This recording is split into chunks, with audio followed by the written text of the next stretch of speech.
that we're talking about an absolutely monumental shift in the way that organizations are going to have to work to cope with the financial crisis. It will be better in some countries than others. It'll be better in some industries than others. Even in the public sector, we're going to see changes, because when the private sector is heavily hit, the tax take from the private sector will be drastically reduced, and that means there's less money to pay for the public sector. We're all going to be affected. And learning in organizations, at least, is not the number one priority. That's not why organizations exist. It is why universities exist. It's not true of employers. So somehow or other we have to rethink this. And I think that what we can't do is adopt this sort of poor me attitude. Rather a sort of pathetic response. Here's the training person on the left and the finance director on the right.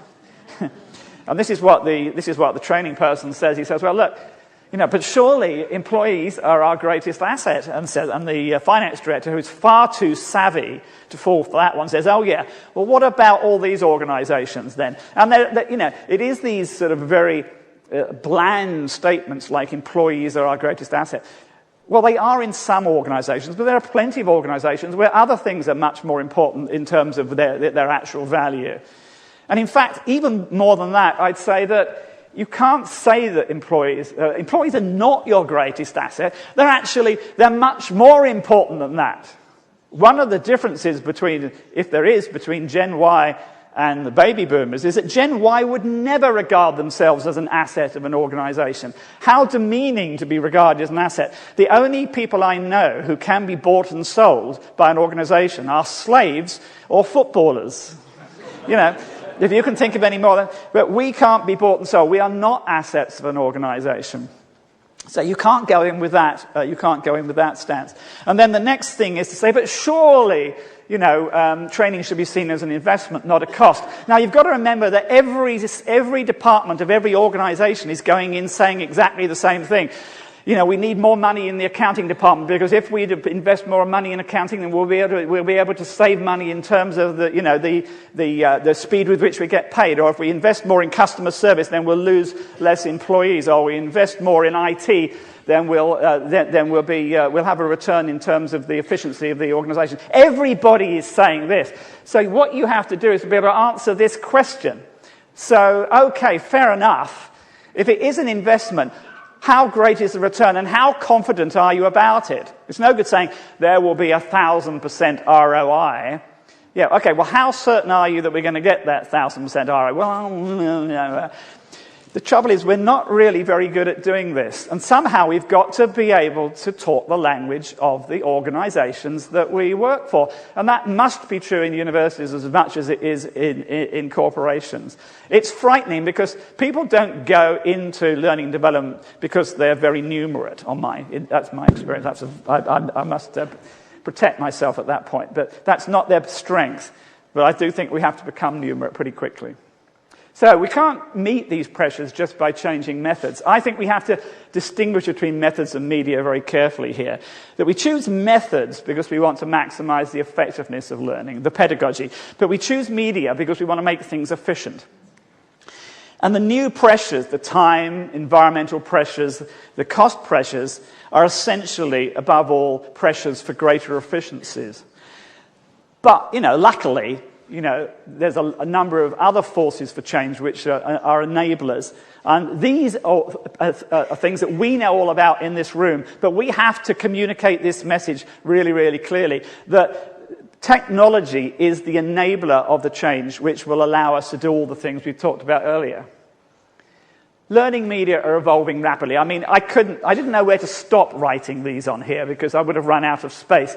But there are, as you know, media started very slowly, and then the range of media has grown exponentially, so that one thing we know is that in 2010, for example, there will be another 4 or 5 choices we'll have. It's very uncomfortable for people working in learning development to have so many new media, because it makes the whole process of media selection a lot more complicated.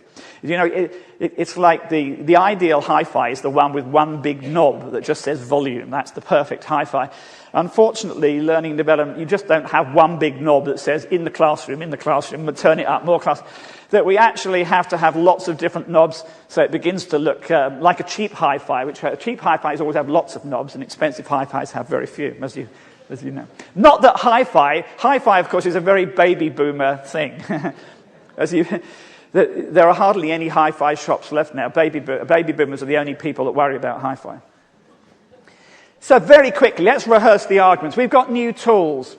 The Web 2.0 tools are obviously very good in their own right, and we can borrow some of these, as people like Jane Hart have encouraged us, take them as they are. But even if we don't, we can take the principles and we can adopt them within organizations in enterprise-wide versions. It's interesting that all the big corporate LMS providers have been announcing social networking platforms within their LMSs, which is a sign that they realize that there is some importance in that. Whether that's the right way of going I'll leave that up to you, but that is a possibility. But what is really intriguing is the uptake of open source software within corporations. This is really startling. One of my colleagues, he's probably here I think this evening. Is Steve Raisin here today?